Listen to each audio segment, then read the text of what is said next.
अस्सलाम वालेकुम Pakistan, good morning. आप देख रहे हैं सुबह की सोच और मेरे साथ हैं गजल अशरफ। अस्सलाम वालेकुम, गुड मॉर्निंग और मेरे साथ है हसनैन लियाकत। आप सबको खुशामदीद कहते हैं। उम्मीद करते हैं आप सब ठीक ठाक होंगे और खैर आफियत से होंगे। ऐसे ही है, बिल्कुल ऐसे है ना? सब खैर आफियत से होंगे वैसे भी आपको देख के। एग्जैक्टली और आपको भी। तो जी हम वैसे तो आप खुद भी ठीक होंगे, लेकिन हमने कहा कि थोड़ी सी पार्टिसिपेशन हमारी भी होनी चाहिए। आपको पता है कि आज मैं आते हुए एक चीज़ पढ़ी थी हसनैन, तो मैंने सोचा आप सबके साथ शेयर करूँ।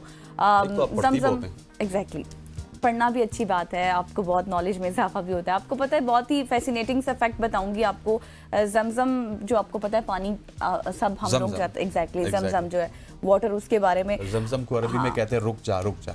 बिल्कुल एग्जैक्टली। तो जमजम के हवाले से मैंने एक बहुत ही अच्छी ज़बरदस्त चीज़ आज सुबह आते हुए स्टडी की, और वो ये थी कि आपको पता है कि थाउजेंड ऑफ ईयर्स से पानी उसका फ्लो हो रहा है एक डेजर्ट में, लेकिन क्या आप लोग ये जानते हैं कि एक दिन में जमजम का पानी जो है 690 मिलियन लीटर पानी प्रोड्यूस कर रहा है और कॉन्टीन्यूसली उसकी फ्लो जारी है। शायद ये हम सबको नहीं पता था, लेकिन जब मैंने सुबह पढ़ा तो मुझे बहुत ज़्यादा मतलब आप ये कहें कि हैरत भी हुई और अच्छा भी लगा कि जमजम जिसको हम लोग इतना खुशी से प्यार से पीते हैं और किबला रू होकर पीते हैं, पानी दुआएं पढ़कर पीते हैं, और लेकिन इसके बारे में एक ये चीज़ कि 690 मिलियन पानी लीटर एक दिन में प्रोड्यूस करना एक बहुत बड़ी बात है। बिल्कुल ऐसी है। और जमजम के हवाले से थोड़ा सा और ऐड करता चलूँ कि ये हज़रत इस्माइल अलैहिस्सलाम जब उस इलाके में उस जगह पे जमजम वाली जगह पे गए तो वहाँ पे पानी नहीं था, और जब हज़रत हाजरा एक पहाड़ी से दूसरी पहाड़ी तक वो जो है पानी ढूंढ रही थी, कभी एक तरफ भाग रही थी, तो उस वक्त उनकी एड़ियों से ये पानी निकला था और फिर ये पानी इतना ज़्यादा निकलना स्टार्ट हो गया कि उन्होंने कहा जमजम रुक जा। और उलमाए किराम लिखते हैं कि अगर वो जमजम ना कहती तो शायद वो पानी पूरी दुनिया में फैल जाता। सो इसकी ये और उसका फ्लो आज तक जारी है, वो भी तक नहीं रुका है। बिल्कुल ऐसे। तो जी आगे बढ़ते हैं, सोशल स्टोरीज आपके साथ शेयर करते हैं और सबसे पहले आपको लिए चलते हैं पेशावर। लेकिन हसनैन, पेशावर जाने से मुझे एक चीज़ याद आई। आपको पता है कि हमेशा हमने ये बात देखी और सुनी भी कि टीचर सख्त होते हैं। हमारे दौर में भी हमारे टीचर्स भी सख्त होते थे, सख्ती करते थे, हाँ एग्जैक्टली, डंडों का इस्तेमाल करते थे, हरासानी करते थे।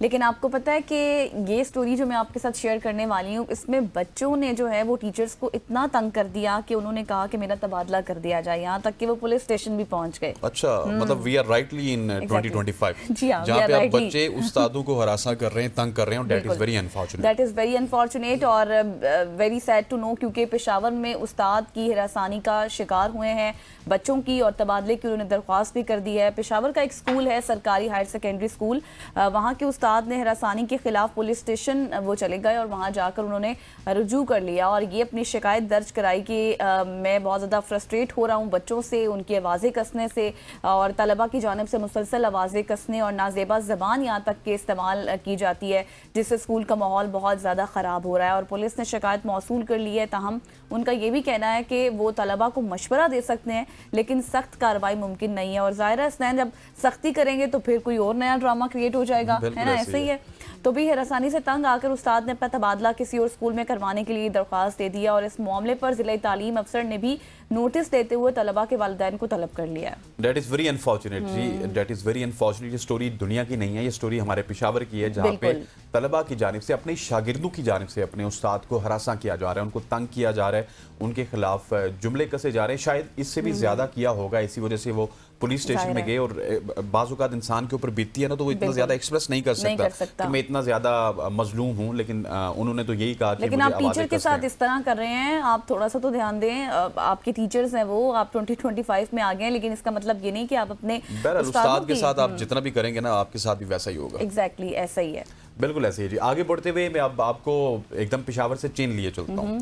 चीन में एक ऐसी मौसीकी बजाती सड़क बनाई है जो सफर को कॉन्सर्ट में बदल देती है। अच्छा, क्या आपको मालूम है? डांस करती है? नहीं, डांस नहीं करती, मौसीकी बजाती है। अच्छा एग्जैक्टली। क्या आपने कभी ऐसी सड़क पर सफर किया जो आपके लिए मौसीकी बजाती हो? बिल्कुल नहीं किया ना? मैं अवाम को भी पूछा, उन्होंने भी नहीं किया होगा। चीन की एक सड़क है जो कि अपने मखसूस म्यूजिकल सेक्शंस की वजह से दुनिया भर में मशहूर हो चुकी है। जब गाड़ियां मखसूस रफ्तार से, अगर तेज रफ्तारी से चलेंगी या कम रफ्तारी से चलेंगी तो नहीं होगा। जब गाड़ियां मखसूस रफ्तार से चलेंगी तो टायरों की सड़क पर मौजूद खुसूसी नालियों से रगड़ मौसीकी पैदा करती है, और ये सड़क मुख्तलिफ मकामात पर 4 अलग अलग धुनें बजाती है, जिनमें मुख्तलिफ मकामी गीत भी शामिल हैं। इंजीनियर्स ने ये सड़क एक विनाइल रिकॉर्ड की तरह डिज़ाइन की है, जहां गाड़ी के टायर एक सुई का काम करते हैं और सड़क के नालियों से गुजर कर धुन पैदा करते हैं। ये ना सिर्फ तफरी फराम करता है बल्कि मखसूस ड्राइविंग की भी हौसला अफजाई करते हैं और महफूज ड्राइविंग की भी हौसला अफजाई करते हैं, क्योंकि सिर्फ वही गाड़ियां मौसीकी सुन सकती हैं जो मुकर्ररा हद रफ्तार पर चल रही हैं। सो आप जब एक रफ्तार पे चल रहे हैं, आपको मौसीकी फ्री में सुनने को मिल रही है, तो किसी का भी दिल नहीं होगा कि वो उस रफ्तार से ज्यादा हूँ, और इसमें वो जो चालान का खतरा है वो भी कम वो भी नहीं होगा, लोग महसूस भी होंगे। और इसके साथ साथ आपको पता है कि बहुत ही इनोवेटिव सा डिज़ाइन है जिसमें आप अपनी गाड़ी में चल रहे हैं और आपके धुनें बज रही हैं और आप एंजॉय भी कर रहे हैं। बट अच्छी चीज़ है, थोड़ा सा स्ट्रेस लेवल भी कम हो जाता है, क्योंकि लोग तो वैसे ही जब लॉन्ग ड्राइव पर जाते हैं तो सुन रहे होते हैं गाने और धुनें सुन रहे होते हैं। आगे बढ़ते हैं और मैं आपको बताऊं कि जो बहन भाई इस वक्त झगड़े हुए हैं या फिर आज इन्हें झगड़ना बल्कि आप ये कह सकते हैं कोई बहन भाई ऐसा है जो आपस में झगड़ता है। एग्जैक्टली तो जवाब होगा 90% में हाँ। एग्जैक्टली हर बंदा, कोई ऐसा घर नहीं है जहां पर बहन भाई आपस में ना लड़ते हों, झगड़ते हों। और इस वक्त कोई लोग नाराज हैं या फिर जिन्होंने आज के दिन में झगड़ा करना है, दर हकीकत मैं आपको बता दूं कि ये सब कुछ आपके लिए फायदेमंद होगा, क्योंकि जब आप अपना आर्ग्यू करते हैं ना अपने बहन भाइयों के साथ, तो वो आपको एक वाइटल रोल प्ले करता है, आपकी इमोशनल स्किल्स में भी और सोशल स्किल्स को भी डेवलप करता है। बहन भाइयों के साथ झगड़ने पर गुस्सा तो हमें आता है, लेकिन रुके, माहिरीन ये कह रहे हैं बहन भाइयों के दरमियान इख्तिलाफात दर हकीकत ज़िंदगी के अहम समाजी और जज्बाती असबाक सिखाते हैं, और ऐसे झगड़ों के ज़रिए हम बेहतर अंदाज में गुफ्तगू करना सीखते हैं। दूसरों का जो व्यू पॉइंट होता है वो समझने के लिए हमारा एक बेहतर मौका होता है, अपने जज्बात पर काबू पाना भी सीख जाते हैं। और ये तजुर्बात हमें ना सिर्फ ख़ानदान बल्कि ज़िंदगी के दीगर शोबों में भी इख्तिलाफ राय को बेहतर तरीके से संभालने में मदद देते हैं। लिहाजा अगली बार जब भी आपका झगड़ा हो ना अपने बहन भाई से, तो ये आपने बात याद रखनी है कि ये सिर्फ जीतने या हारने का मसला नहीं है, बल्कि एक साथ सीखने और बढ़ने का भी मौका है। क्या बात है जी, गजल ने बहुत ही जबरदस्त स्टोरी बताई, लेकिन इसका मकसद ये बिल्कुल नहीं है कि आप बहन भाइयों से झगड़े। जो नहीं झगड़े उन्होंने नहीं झगड़ना, जो झगड़ रहे हैं उनको टिप्स दे जिनमें बहुत झगड़ा होता है ना वो। एग्जैक्टली, उनको टिप्स दे दी है गजल ने। अच्छा, मेरे पास एक बड़ी अफसोसनाक स्टोरी है। अच्छा। हम बहुत दफा एनर्जी ड्रिंक्स की, सॉफ्ट ड्रिंक्स की बात करते हैं कि इनको पीना आपके लिए मुज़र होता है। अभी हमारे पास रिपोर्ट ये आई है कि 20 साल लड़की एनर्जी ड्रिंक पीने के बाद दिल का दौरा पड़ने से जाँ बाक हो गई। एक 20 साल लड़की की वर्जिश से पहले 1/3 एनर्जी ड्रिंक पीने के बाद दिल का दौरा पड़ने से वो जाँ बाक हो गई हैं, और ये बड़ा अनफॉर्चुनेट है। ये अफसोसनाक वाक़या पेश आया है जहाँ पे एनर्जी ड्रिंक्स के मुमकिन ख़तरात को भी पेश नज़र रखा गया। और ख़ास तौर पे जब हम एनर्जी ड्रिंक्स की बात करते हैं तो ये ज़्यादा मिकदार में या खाली मैदे पर पिए तो इनसे बड़े नुकसानात होते हैं। और मशरूबात में मौजूद कैफ़ीन की ज़्यादा मिकदार दिल की सेहत के लिए नुकसानदेह साबित होती है। और ख़ास तौर पे मैं समझता हूँ कि नौजवानों के लिए, जो बिल्कुल अभी अभी नौजवान हुई है, फिर उन अफराद के लिए जिनकी पहले से ही जिनको कोई बीमारी है, वो बीमारी में मुब्तला हैं, वो अगर एनर्जी ड्रिंक पिएंगे तो उनके लिए बहुत ज़्यादा नुकसानदेह है। सो ये एक तंबीह है आप तमाम लोगों के लिए कि आप जब भी इस तरह की ड्रिंक पिए तो अपने हिसाब किताब से ज़रूर पीजिए, लेकिन इस तरह ना कीजिए कि आपने 10 की 10 बॉटल्स ख़त्म कर दिए और आपका भी हाल यही हो। एग्जैक्टली, हमने इससे पहले बहुत सारी बात की है इसके ऊपर, तो अब आपके बाकायदा तौर पर एक रिपोर्ट शेयर की है, तो इसका मतलब यही है कि कुछ ना कुछ तो खैर ख़राब, जब लार्ज अमाउंट ऑफ आपका मैदा बिल्कुल खाली होता है तो फिर आप इतनी ज़्यादा कंज्यूम कर जाते हैं। खैर आगे बढ़ते हैं और आपको बताते हैं कि जापान लिए चलते हूँ, जहाँ पर जापानी आर्टिस्ट ने एक बहुत ही हैरत अंगेज फन का मुजाहरा किया है।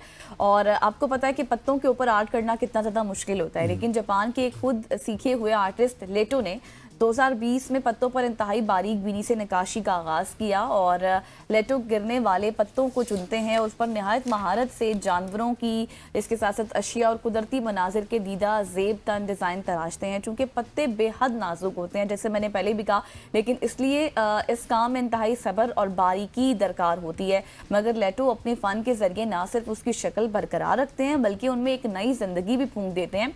उनका ये फ़न फितरती जो है बहुत ज़्यादा खूबसूरती का मुजाहरा करता है और जहनी सुकून का बाइस भी बनता है जो लोग देखते हैं। बिल्कुल ऐसे है जी। इसके बाद मैं आपको एकदम से, क्योंकि हमारे पास वक्त कम है, मुकाबला सख्त है, मदीना मुनव्वरा के हवाले से अपडेट देता हूँ। मदीना मुनव्वरा में रमज़ान मुबारक के इफ्तार के इंतजामात मुकम्मल हो चुके हैं। जो रमज़ान मुबारक करीब आ रहा है, मस्जिद नबवी में इफ्तार के इंतजामात मुकम्मल कर लिए गए। इस साल इफ्तार के म्यारी मेन्यू में 2 इजाफी अशिया शामिल करने की इजाज़त दी गई है। बुनियादी तौर पे मेन्यू में खजूर, रोटी, दही, पैक शुदा टिशू और पानी शामिल होता है, लेकिन इस साल खाने की मुंतज़मीन इजाफी तौर पे गिरीदार मेवे, कप केक, पाई, रवायती अरबी मीठा या फिर क्रीम या फिर भरे हुए खजूरों जैसी अशिया भी दे सकते हैं। सिर्फ वही कंपनियां जिन्हें हज और उम्रा ज़ायरीन की कैटरिंग में महारत हासिल है इफ्तार फराम कर सकेंगी। इन कंपनियों के लिए कम से कम 3 रेफ्रिजरेटर गाड़ियाँ, 600 मुरब्बा मीटर पर मुहित पैकिंग सहूलत और गुज़श्ता 2 सालों में शफाफ रिकॉर्ड होना लाजमी करार दिया गया। सो इस दफ़ा जो भी